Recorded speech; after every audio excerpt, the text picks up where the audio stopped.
শোনার পরে তারা বিস্তারিত শোনার পরে বলছে কিছু করার নাই।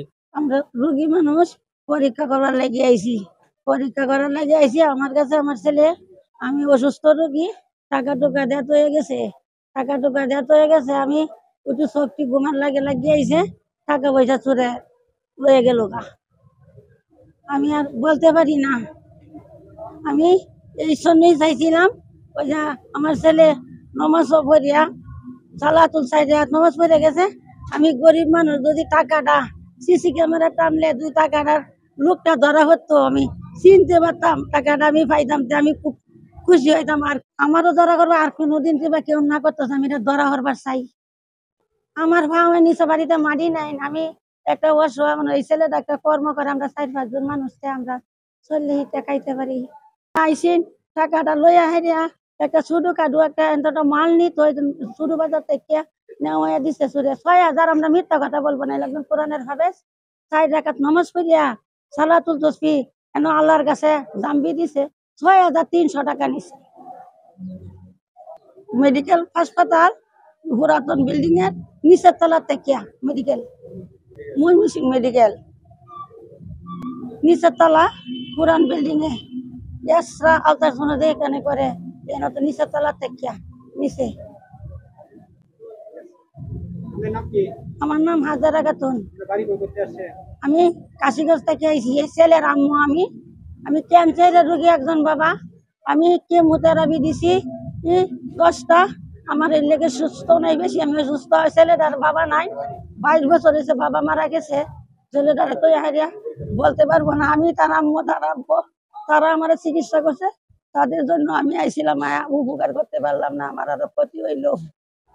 আমি চাই এটা ধরা করবার চাই, আর মেডিকেলে যেমন গন্ডগোল না হতো হয়, চিকিৎসা মানুষে ভালোভাবে করে দিতে পারে। ঘটনা হলো, বিষয়টা হলো আমরা ময়মনসিংহ মেডিকেল কলেজ হাসপাতালে চিকিৎসা নেওয়ার জন্য আসছি। চিকিৎসা নেওয়ার জন্য আসলে আমরা কালকে রাত্রের বেলা আসছিলাম, সারা রাত্র এখানে রয়েছি। সকালবেলা যেহেতু আইসা দূরাবির থেকে আইসা আমরা সিরিয়াল পাওয়া যায় না, সিরিয়াল কাটতে কাটতে অনেক দেরি হয়ে যায়, পরীক্ষা নিরীক্ষা শেষ করে দিতে পারি না। এই জন্য আগের দিন আসছিলাম, যেহেতু সকাল সকাল টিকিট কেটে ডাক্তার দেখে পরীক্ষা নিরীক্ষা করে আমরা চলে যেতে পারি রিপোর্ট নিয়ে। সকালবেলা আমি 6টার দিক দিয়ে আমি টিকিট কাউন্টারে চলে গেছি টিকিট কাটার জন্য। টাকা পয়সা কিছু ছিল, আমার 6,400 টাকা নিয়ে আসছিলাম, আমার কাছে আর 300 টাকা ছিল। আমি 400 টাকা নিয়ে গেছি টিকিট কেটে পরীক্ষার জন্য। পরীক্ষা করে 2টা পরীক্ষা করে আরেকটা পরীক্ষা পাওয়া যখন বাকি রয়েছে, তখন টাকা নিতে আসছি। আইসা শুনি আমাদের টাকা পয়সা যা আছেন সবকিছু চুরি করে নিয়ে চলে গেছে। আমরা আরেকটা পরীক্ষা করাতে পারি নাই এই টাকার জন্য। এরকম আরো অনেক মানুষের কাছ থেকে শুনছি, আজকে শুনছি আরো অনেকের কাছ থেকে এরকম চুরি হয়েছে।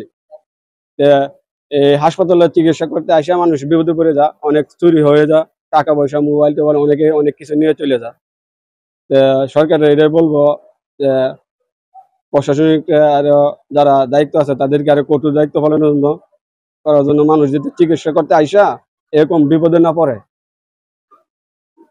আমার এটাই বলার, যাতে আরো কঠোর দায়িত্ব দেয়। প্রশাসনিক বাইরেও এটা ঘটনাটা শুনছে, শোনার পরে তারা বিস্তারিত শোনার পরে বলছে কিছু করার নাই, কারণ কে না কি নিয়েছে খুঁজে বার করবো।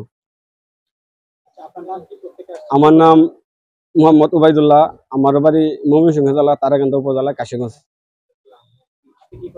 আমি ছোটখাটো একটা প্রাইভেট কোম্পানিতে জব করি।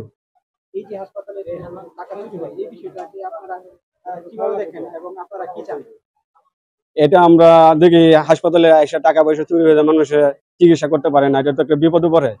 তা আমরা সরকারের কাছে এটা জানাবো যে সরকারের কাছে তত্ত্বাবধায়ক সরকার দিতে কঠোর ব্যবস্থা নেই, কারণ এইগুলা দান্দাবাজ গুলা চোর গুলো কিন্তু হাসপাতালে মেডিকেলেই থাকে।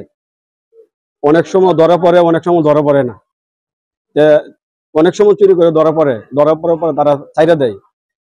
তারা যদি কঠোর ব্যবস্থা নিত, এই দান্দাবাজ গুলো কিন্তু মেডিকেল হাসপাতালে থাকলো না, চলে গেলে যে আইনের ব্যবস্থা নিত। মনে করেন এদিক দিয়ে নেয়, ওই দিক দিয়ে হয়তো বা ছাইড়া দেয়। এই জন্য তারা মেডিকেলে ঘোরাফেরা করে, বারবার একই কাজ করে, মানুষের বিপদে ফেলা, টাকা পয়সা মোবাইল টোবাইল চুরি করে নেয়। আমি এটাই চাই, এরকম সামনে যদি আর এরকম কোনো ঘটনা না হয়, এরকম মানুষ যদি মেডিকেলে চিকিৎসা করতে আসা বিপদে যেতে না পড়ে।